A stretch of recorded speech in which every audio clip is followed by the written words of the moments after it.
คุณผู้ชมครับตอนนี้เราก็จะให้เบิ่งสภาพพื้นซีเมนต์ของเรานะครับตอนนี้เราได้ทำการลงโต๊ะเคลือบแล้วนะครับจะเป็นโต๊ะเคลือบซีเมนต์เฮ็ดให้พื้นซีเมนต์ตรงนี้นะครับหลังจากที่คัดมันไปบางส่วนแล้วนะครับเฮ็ดให้มันเงางามขึ้นป้องกันการที่มันจะโฟกขึ้นมานะครับบ่ให้มันมีขี้ฝุ่นขึ้นมาเนาะตอนนี้มันก็ระเบียบดีเลยครับเพราะว่าเราได้ท่า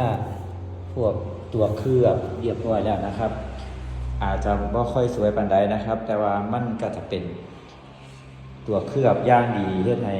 เวลาที่เฮ้าใส่พื้นแล้วนะครับมันสามารถที่จะทำความสะอาดได้ง่ายขึ้นเพราะว่าตัวนี้มันจะเป็นตัวเคลือบเหมือนพวกยูริเทนใหม่แต่ว่าอันนี้มันจะเป็นตัวเคลือบสำหรับซีเมนต์นะครับเฮ้าก็ได้ลงไป2 รอบไปเลยครับก็น่าจะเพียงพอแล้วสำหรับการท่าในการงบประมาณ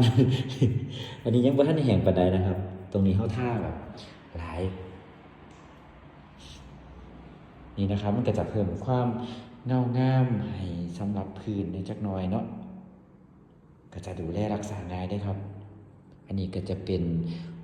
ความชอบอีกแบบหนึ่งเนาะสำหรับพื้นซีเมนต์